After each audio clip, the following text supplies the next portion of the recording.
আজকে তনিমার স্বামীর ব্যবসায় অনেক লাভ হয়। তার ব্যাংক অ্যাকাউন্টে লক্ষ লক্ষ টাকা ট্রান্সফার হওয়ায় তনিমা আজকে ঠিক করে সে তার পরিবারের জন্য গরম গরম চিকেন বিরিয়ানি এবং তার সঙ্গে মাটন চাপ রান্না করবে। আজকে আমি আমার বর আর আমার শাশুড়ি মায়ের জন্য ভালো করে চিকেন বিরিয়ানি আর তার সাথে মাটন চাপ রান্না করব। কিন্তু এই গরিব বড়জাকে আর ওর পরিবারকে আমি একটুও চিকেন বিরিয়ানি খেতে দেব না। গরিব ভিখারি কোথাকার, সবসময় আমি দামি দামি রান্না করব আর ওর পরিবারকে নিয়ে এসে ফ্রি ফান্ডে গিলে যাবে। এটা আজকে আমি হতেই দেব না। ঠিক তখনই সেখানে তনিমার বড়জা চলে আসে। ছোট, আজকে আমার কিছু বান্ধবী অতিথি হিসেবে আমাদের বাড়িতে আসবে, তাই তুই যখন চিকেন বিরিয়ানি রান্না করছিস তাহলে একটু বেশি করেই রান্না করিস। আমি ওদের সবাইকে তোর হাতের অনবদ্য চিকেন বিরিয়ানি খাওয়াতে চাই। কি, গ্রাম থেকে তোমার বান্ধবীরা আসবে আর আমি ওদেরকে দামি চিকেন বিরিয়ানি রান্না করে খাওয়াবো? তুমি ভাবলে কি করে? থার্ড ক্লাস গরিব মেয়ে একটা, তুমি ওদেরকে কলা দিয়ে মাছের ঝোল রান্না করে খাওয়াও। গরিব হয়ে চিকেন বিরিয়ানি খাওয়ার স্বপ্ন দেখছে। এমন সময় আশা কি করবে বুঝে উঠতে পারে না, কারণ কিছুক্ষণ পরেই গ্রাম থেকে তার বান্ধবীরা চলে আসবে। তাই আশা তার স্বামীকে ফোন করে বাজার থেকে বিভিন্ন রকমের সবজি নিয়ে আসতে বলে দেয়। কিছুক্ষণের মধ্যেই সুজয় আলু, ক্যাপসিকাম, গাজর এবং বিভিন্ন রকমের সবজি নিয়ে বাড়িতে আসে। কিছুক্ষণের মধ্যেই তনিমা চিকেন বিরিয়ানি রান্না হয়ে গেলে আশা রান্নাঘরে গিয়ে তার বান্ধবীদের জন্য গরম গরম ভেজ বিরিয়ানি রান্না করে। দেখতে দেখতে কিছুক্ষণের মধ্যেই আশার বান্ধবীরা সেখানে এসে উপস্থিত হয়। এমন সময় আশা যখন সবাইকে প্লেটে করে ভেজ বিরিয়ানি পরিবেশন করে তখনই সেখানে তনিমা চলে আসে। ও মা গো, এই গরিবগুলোকে লঙ্গরখানার ভিখারি ভোজন দিচ্ছ বুঝি? ও বাবা, এদের জন্য আবার ভেজ বিরিয়ানি রান্না করেছো? কিন্তু এখন ক্যাপসিকাম আর গাজরের দাম তো অনেক বেশি। তুমি তোমার অতিথিদের ভেজ বিরিয়ানি খাওয়ানোর জন্য টাকা কোথায় পেলে? চুরি করলে বুঝি? দয়া করে চুপ কর ছোট, তুই অতিথিদের সামনে আমাকে এভাবে অপমান করতে পারিস না। তুই যে চিকেন বিরিয়ানি রান্না করেছিস আমি তার থেকে একটা দানাও নিইনি, তারপরে তুই আমাকে এরকম কথা শোনাবি? হ্যাঁ শোনাবো, একদম কুমিরের কান্না কাঁদবে না।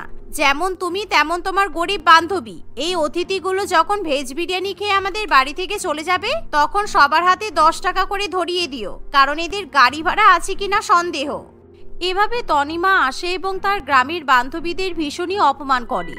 তাই আশার বান্ধবীদের গলা থেকে কিছুতেই সেই ভেজ বিরিয়ানি নামতে চায় না। তাই তারা তখনই খাবার ছেড়ে উঠে দাঁড়ায়। তারা সেখান থেকে চলে যেতে চাইলে আশা তাদেরকে আটকানোর অনেক চেষ্টা করে, কিন্তু তারা কোনো কথা শোনে না।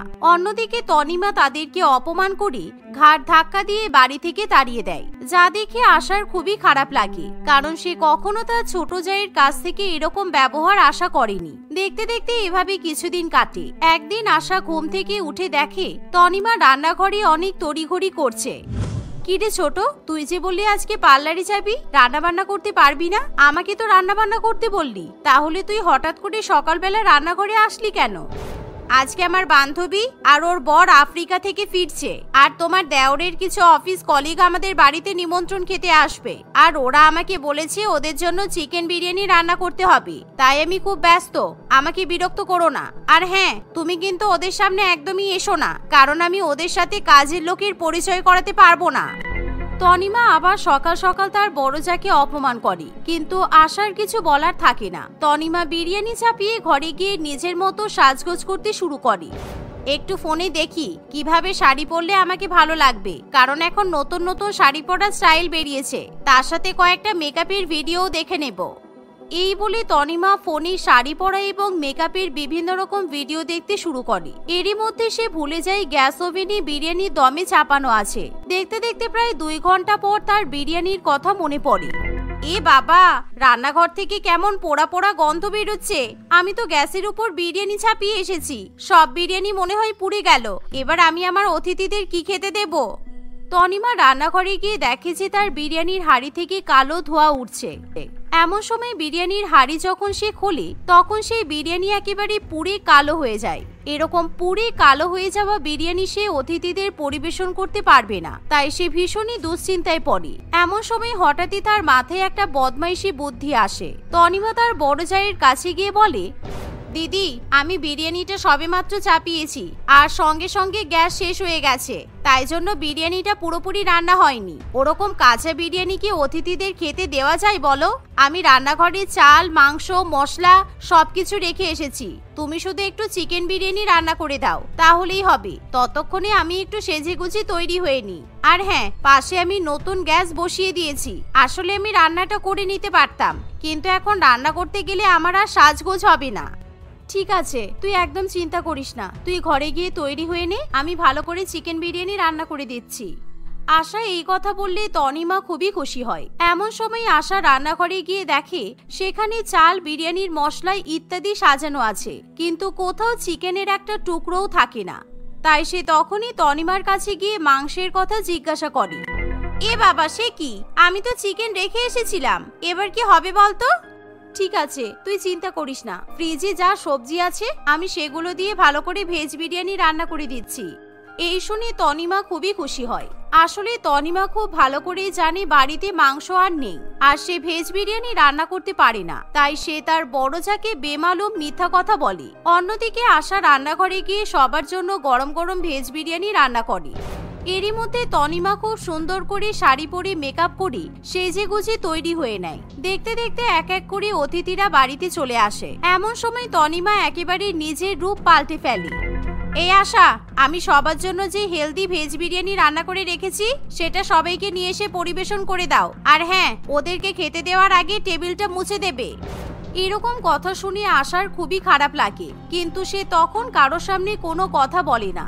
আশা সবাইকে তখনই গরম গরম ভেজ বিরিয়ানি পরিবেশন করে খাওয়ায়, কিন্তু তনিমা তখনও পর্যন্ত তার সাথে কাজের লোকের মতো ব্যবহার করতে থাকে।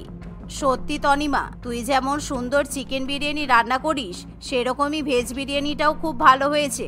আমি এরকম হেলদি ভেজ বিরিয়ানি খেতে খুব পছন্দ করি, খুব ভালো হয়েছে রে। একদম ঠিক, তোর কাজের দিদিকে বলে আমাদের জন্য এরকম ভেজ বিরিয়ানি বেশি বেশি করে পার্সেল করিয়ে দিস, বাড়িতে নিয়ে যাবো। এরকম ভেজ বিরিয়ানি সচরাচর খেতে পাওয়া যায় না, বুঝেছিস? তনিমা সবার মুখে এরকম প্রশংসা শুনে খুবই খুশি হয়, কিন্তু সে একবারও কারোর সামনে বড় জায়ের আসল পরিচয় দিতে চায় না। কি হলো, হা করে তাকিয়ে আছো কেন তুমি? যাও রান্নাঘরে গিয়ে ভেজ বিরিয়ানি পার্সেল করে দাও, আমার বান্ধবীরা ভেজ বিরিয়ানি বাড়িতে নিয়ে যাবে। আশা রান্নাঘরে গিয়ে সবার জন্য গরম গরম ভেজ বিরিয়ানি পার্সেল করে দেয়। দেখতে দেখতে কিছুক্ষণের মধ্যেই সবাই বাড়ি চলে যাওয়ার পর, তুই আমাকে দিয়ে সারাদিন খাটিয়ে নিয়ে ভেজ বিরিয়ানি রান্না করালি, আর সবাইকে বললি আমি তোর কাজের লোক। নিজের বড় যাকে কাজের লোক হিসেবে পরিচয় দিতে তোর লজ্জা করলো না বল? এতে লজ্জার কি আছে? তোমাকে দেখতে কাজের লোকের মতোই, তোমার সাজ পোশাকও ঠিক তেমনই, তাই ওরা যদি তোমাকে কাজের লোক ভাবে তাতে আমার আবার লজ্জা কিসের? আর হ্যাঁ, সকালে আমি ভেজ বিরিয়ানি রান্না করেছিলাম, কিন্তু ওটা পুড়ে গিয়েছিল বলে আমি তোমাকে দিয়ে ভেজ বিরিয়ানি রান্না করালাম, সেই হিসেবে এই প্রশংসাগুলো আমারই পাওনা। যাও, তুমি আর তোমার গরিব বর ওই পোড়া চিকেন বিরিয়ানি খেয়ে নাও। এই বলে তনিমা ঘরে চলে যায়, কিন্তু আশার চোখে জল চলে আসে।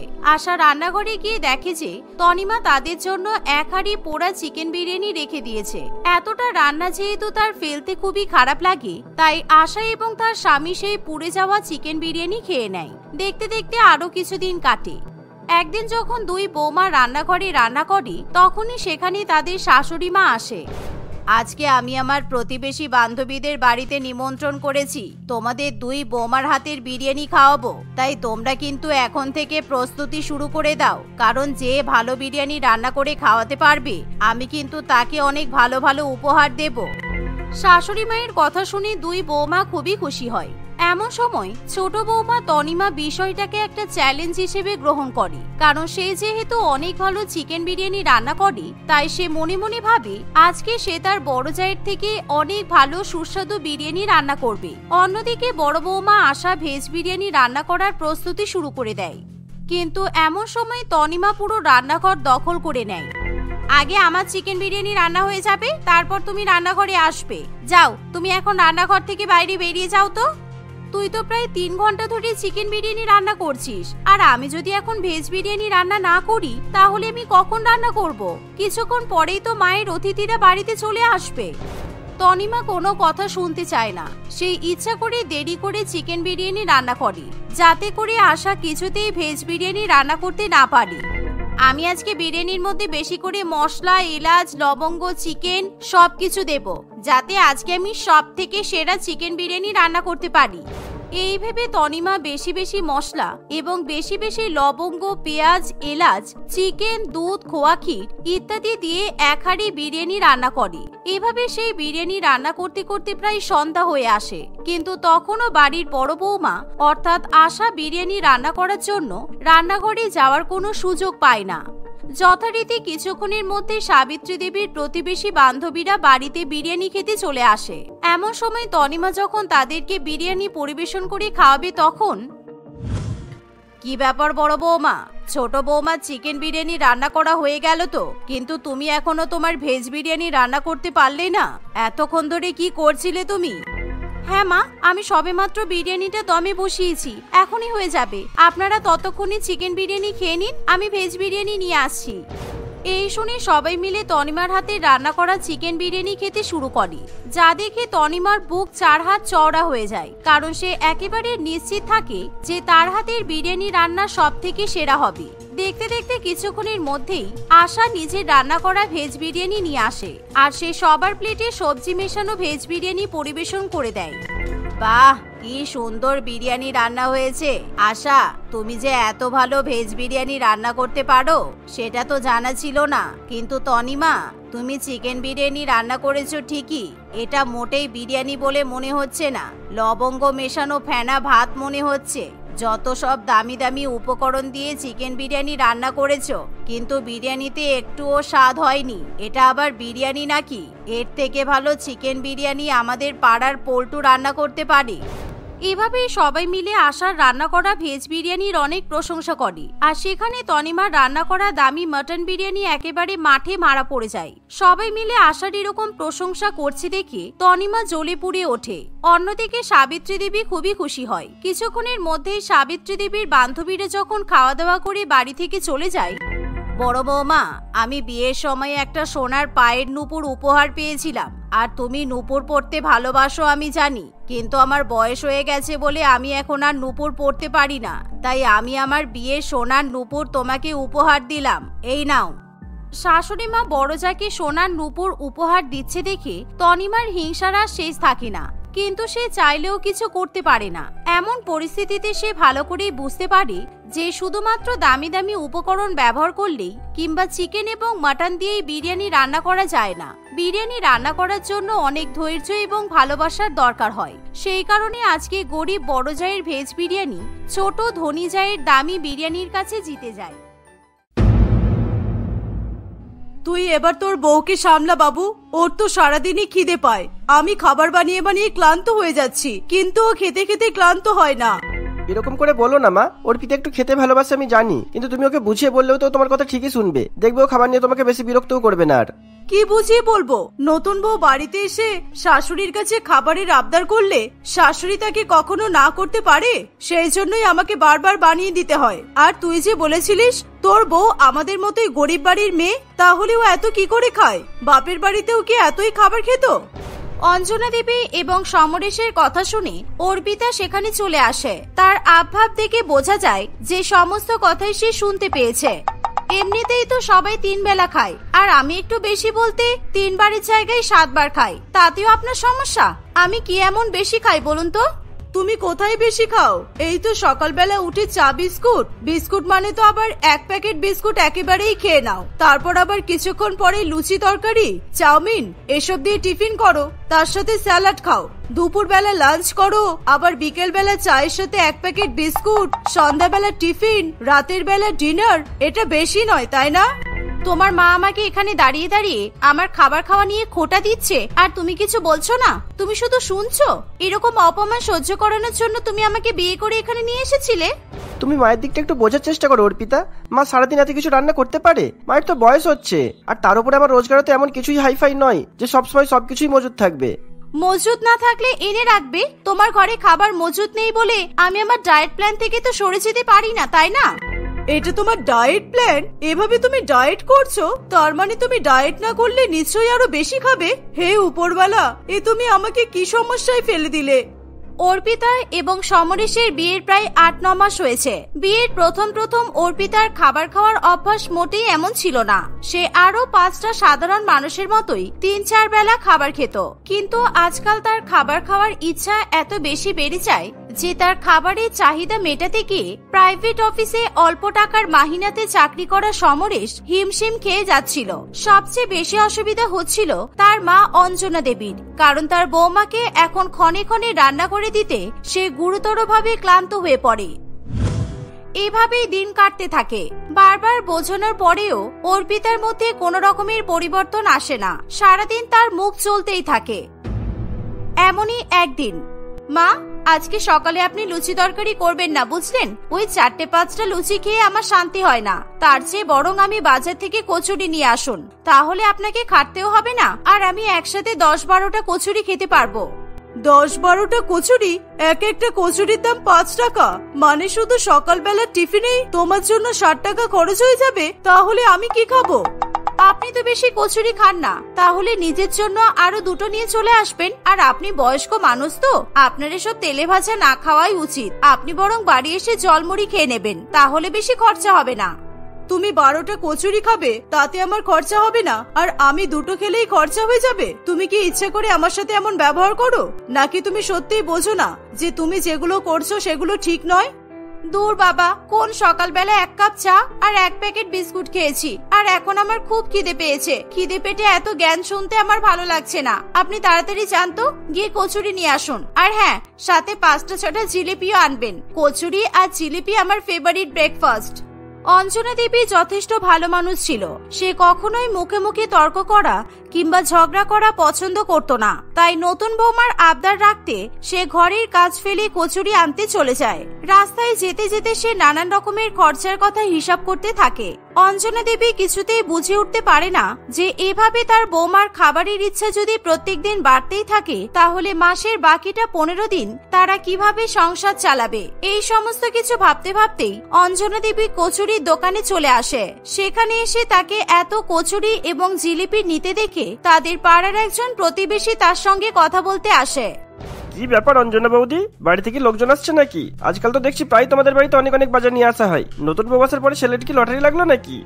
এবার আমি এনাকে কি করে বলি? এই লোকটা যদি জানতে পারে যে আমার বৌমা একাই এত কিছু খায়, তাহলে সারা পাড়ায় রটিয়ে বেড়াবে। আর এমনটা হলে সারা পাড়ার লোকের কাছে লজ্জায় মুখ দেখানো অসম্ভব হয়ে যাবে। অন্য কিছু একটা বলতে হবে। কি গো বৌদি, কচুরি কিনতে কিনতে কোথায় হারিয়ে গেলে? না না, লোকজন আসে না তো। আসলে ছেলের নতুন বিয়ে হয়েছে তো, তাই আমরা প্রত্যেকদিন অনেক রকমের রান্না করি। কয়েকদিন পর তো বৌমাকে রান্নাঘরের দায়িত্ব নিতে হবে, তখন তো ওই সব করবে। আমি যে কদিন পারছি সেই কদিন না হয় করে খাওয়াই। তোমার ছেলের বিয়ের যে 8-9 মাস হয়ে গেল, এখনো বলছো নতুন বউ? তাহলে আজ যে এতগুলো কচুরি জিলিপি নিয়ে এসেছো, এগুলো কি তোমরাই খাবে? হ্যাঁ, আমরা সবাই মিলে আজকে সকালবেলা এসবই খাবো। কিন্তু তোমার ছেলেকে যে দেখলাম সকালবেলা কাজে বেরিয়ে গেল, আর শুনছিলাম তুমি নাকি বেশি তেলে ভাজাও খাও না, তাহলে আজ হঠাৎ এত কিছু? আপনাকে কি কেউ টাকা দিয়েছে আমাদের বাড়ির দিকে নজর রাখার জন্য? আমাদের বাড়িতে কখন কি সবজি আসছে, কতজনের খাবার রান্না হচ্ছে, আমার ছেলে কখন বেরিয়ে যাচ্ছে, আমি কি খাই না খাই, সবই তো দেখছি আপনার জানা। আমি বলবো নাকি পাড়ার লোকেদের যে আপনি এভাবে আমার বাড়ির দিকে নজর রাখেন? কমল বাবু আর কোনো কথা না বলে সেখান থেকে চলে যায়। অঞ্জনা দেবী বাড়িতে এসে তার বৌমাকে কচুরি, তরকারি আর তার সাথে 5-6টা জিলিপি খেতে দেয়। অঞ্জনা দেবী অর্পিতার খাবার টেবিলের পাশে চুপচাপ দাঁড়িয়ে থাকলেও অর্পিতা তাকে একবারও নিজের থেকে একটা জিলিপিও দিতে চায় না। জিলিপি খেতে অঞ্জনা দেবী খুবই ভালোবাসে, কিন্তু আজকাল সুগারের জন্য সে মিষ্টি কোনো খাবার খেতে পারে না। বাড়িতে এতগুলো জিলিপি আসার পর সে ভেবেছিল হয়তো তার বৌমা তাকে একটা হলেও জিলিপি খেতে দেবে। অতগুলো কচুরি খাওয়ার পরে তুমি আবার এতগুলো জিলিপি খেতে পারবে? তোমার শরীর খারাপ করতে পারে তো। তার চেয়ে বরং 2টো আমাকে দাও, আমি খেয়ে নিচ্ছি। বাকি 3টে জিলিপি তুমি খাও। একদম না, 5টা জিলিপি না খেলে আমার মন ভরবে না, আর মন না ভরে খেলে আমার আবার কালকেই এই জিনিসগুলো খেতে ইচ্ছা করবে। ওই জন্যই তো এমন ভাবে আমি খাই যাতে আমার পেট এবং মন দুটোই ভরে যায়। আসলে আমি তোমার জন্য 4টে জিলিপি এনেছিলাম, আর একটা আমার জন্য এনেছিলাম। ভেবেছিলাম তুমি নিজে থেকেই আমাকে হয়তো একটা জিলিপি দেবে। আমাকে ক্ষমা করবেন শাশুড়ি মা, আমি এখান থেকে একটা টুকরো আপনাকে দিতে পারবো না। আপনি দরকার হলে বাজার থেকে আরো 2টো জিলিপি কিনে নিয়ে আসুন। আমার কাছে আর কোনো টাকা নেই বৌমা, থাকলে তো কিনেই আনতাম। ঠিক আছে তুমি খাও, দুপুরে কি খাবে আমাকে বলে দাও। বাজার থেকে ঘুরে এসে শরীরটা কেমন ম্যাচ ম্যাচ করছে, আমি কিছুক্ষণ গিয়ে একটু বিশ্রাম করি। এই বলে অঞ্জনা দেবী নিজের ঘরে চলে যায়। সেদিন সকালবেলা সে আর কিছুই খায় না। এভাবেই অনেক অনেক খাবার বৌমাকে খাওয়াতে গিয়ে অঞ্জনা দেবীকে নিজেই না খেয়ে থাকতে হয়। তারা অত্যন্ত গরিব না হলেও সমরেশ যেই টাকা রোজগার করে সেই টাকায় এত আড়ম্বর করে থাকা সম্ভব নয়। অঞ্জনা দেবী তার নিজের বাঁচিয়ে রাখা টাকা থেকে নিজে না খেয়ে তার বৌমাকে খাবার কিনে এনে দেয়। এসব দেখে সমরেশের একদমই ভালো লাগে না। তোমার কি একটু লজ্জা করে না অর্পিতা? মা তোমার জন্য সারাদিন এত খাটে, তুমি যখনই যেটা বলো সেটা বানিয়ে দেয় এবং এনেও দেয়, আর তুমি মায়ের হাতে হাতে একটু কাজও করতে পারো না? তোমার মাই তো বলে নতুন বৌমাকে দিয়ে কাজ করাবো না, আর সেই জন্যই তো আমি রান্নাঘরে যেতে চাই না। আমাদের বিয়ের তো 1 বছর হতে চললো, এখন তুমি আর নতুন বউ নেই। তবে মা তোমাকে কেন যে রান্নাঘরে যেতে দেয় না তার কারণটা আমি খুব ভালো করেই জানি। কি কারণ শুনি? তোমাদের কি মনে হয় আমি রান্না বান্না পারি না তাই তো? সেটা কারণ নয় অর্পিতা, তুমি রান্নাঘরে গেলে একদিনেই 5 দিনের খাবার রান্না করে ফেলবে, আর সেই সমস্ত রান্না করা খাবার তুমি একদিনেই ঘুরে ফিরে খেয়ে সব শেষ করেও দেবে। আমাদের মতো গরিব সংসারে কি এইভাবে খাওয়া খরচা করা মানায়? তাই তো মা তোমাকে যেতে দেয় না। তার মানে তুমিও আমাকে খাবারের খোঁটা দিলে? তুমি বললে যে আমি বেশি খাই। শাশুড়ি বা শ্বশুর বাড়ির অন্য লোকেরা খারাপ কথা বললে সেটা মানা যায়, কিন্তু তাই বলে স্বামীও এরকম কথা বললে সেটা একটা মেয়ে কখনো সহ্য করতে পারে? এই বলে অর্পিতা খুবই কান্নাকাটি শুরু করে, কিন্তু কান্নাটাই সার। অর্পিতার মধ্যে কোনো রকমের পরিবর্তনই আসে না। এভাবে অনেকগুলো দিন কাটে। অর্পিতার খাবার খাওয়ার চাহিদা আরো বাড়তেই থাকে। তাকে দেখতেও আর আগের মতো লাগে না। অর্পিতা এখন আগের থেকে একটু মোটা হয়েছে। এর ফলে সে কোনো কাজ করে শান্তি পায় না। একটু হাঁটাচলা করলেই সে হাঁপিয়ে যায়। রাস্তাঘাটে সবাই তাকে মোটা মোটা বলে রাগাতে থাকে। এসব অর্পিতার একদমই শুনতে ভালো লাগে না, কিন্তু বেশি বেশি করে খাওয়াটা যেন তার কাছে অস্বাভাবিক একটা ব্যাপার হয়ে দাঁড়িয়েছিল। এত কিছুর পরেও সে কম খেয়ে থাকতে পারে না। এরই মধ্যে অর্পিতা জানতে পারে সে গর্ভবতী, আর এই খবর সবার কাছে যাওয়ার পরে অঞ্জনা দেবী আর সমরেশ দুজনেই খুবই চিন্তায় পড়ে। এবার তো অন্তত একটু খাওয়া দাওয়া ঠিক করে করো। তোমার চেহারাটা কি হয়েছে একবার দেখেছো? এরকম শরীর নিয়ে তুমি কখনো সুস্থভাবে সন্তানের জন্ম দিতে পারবে না। আমি না খেলে আমার বাচ্চাও তো না খেয়ে থাকবে। আমি চাই ও যেন আমার মতো নাদুস নুদুস হয়ে জন্মায়, কিন্তু আপনারা যে সেটা চান না সেটা আমি ভালো করেই বুঝতে পারছি। মোটা হওয়াটা একটা রোগ, এটা কোনো সৌন্দর্যের প্রতীক নয় যে তুমি চাইবে আমাদের সন্তানও এমন হোক। এরকম রোগী শরীরে সন্তান বড় হলে সেই সন্তান কখনো সুস্থভাবে জন্মাতে পারে না। এখন তো আমার আরো বেশি বেশি করে খিদে পায়। আমি কি করব বলো? আগে 7 বার খেলে হয়ে যেত, এখন তো 24 ঘন্টায় 24 বার 24 রকমের খাবার খাওয়ার ইচ্ছে করে। যা ইচ্ছে তাই করো, কালকে ডাক্তারের কাছে নিয়ে যাবো। ডাক্তারবাবু যা বলবে সেই মতো চলতে পারলে চলবে, আর না হলে তুমি বাপের বাড়িতে গিয়ে থাকবে। আমি আর আমার মা এত ঝক্কি ঝামেলা সামলাতে পারবো না। এই বলে সমরেশ সেখান থেকে চলে যায়। পরের দিন সকালবেলা সমরেশ অর্পিতাকে নিয়ে ডাক্তারের কাছে গেলে ডাক্তার অর্পিতার চেক আপ শুরু করে। চেক আপ করা হয়ে গেলে ডাক্তার জানায় যে অর্পিতাকে যে করেই হোক খুব শীঘ্রই ওজন কমাতে হবে। আমি জানি না আপনি কি করে করবেন। আপনি যদি চান আপনার বাচ্চা সুস্থভাবে এই পৃথিবীতে আসুক, তাহলে আপনাকে আগামী মাসের মধ্যেই অন্তত 10 কেজি ওজন কমাতেই হবে। তা না হলে আপনার শরীরে বাড়তে থাকা চর্বির কারণে আপনার বাচ্চার অসুবিধা হতে পারে। কিন্তু আমি কম খাবার খেয়ে কিভাবে থাকবো ডাক্তার বাবু? আমার পেট ভরলেও তো মন ভরে না, আর মন না ভরলে আমার খেয়ে শান্তি হবে না। তাহলে এক কাজ করুন, আপনি শুধু নিজের কথাই ভাবুন। আপনার পরিবারের বা আপনার বাচ্চার করার কথাই আপনাকে ভাবতে হবে না। যেসব মায়েদের কাছে নিজেদের ভালো লাগা তার বাচ্চার জীবনের থেকেও বেশি দরকারি হয়, আমি তাদেরকে কোনো রকম উপদেশ দিই না। আপনি আসতে পারেন। ডাক্তারবাবুর কথা শুনে অর্পিতা খুবই লজ্জায় পড়ে যায়। সে কথা দেয় সে এবার থেকে কম খাবার খাবে, ডাক্তারবাবুর দেওয়া ডায়েট মেনেই চলবে। ডাক্তারবাবু অর্পিতার খাবার এতটাই কম করে দেয় যে শুরুর দিকে অর্পিতা প্রত্যেকদিন খিদের জন্য কাঁদতে থাকে, কিন্তু তবুও সে কিছু খায় না। কিছুদিনের মধ্যেই ডায়েট করাটা তার অভ্যাসে পরিণত হয় এবং সে 1 মাসের মধ্যেই খুব সহজে 10 কেজি ওজন কমিয়ে ফেলে। তারপর থেকে খাওয়া নিয়ে তাদের বাড়িতে আর কোনো রকমের অশান্তি হয় না। অর্পিতাও নিজের সুন্দর চেহারায় ফিরে আসে। কয়েক মাসের মধ্যেই সে একটি সুন্দর ফুটফুটে কন্যা সন্তানের জন্ম দেয়।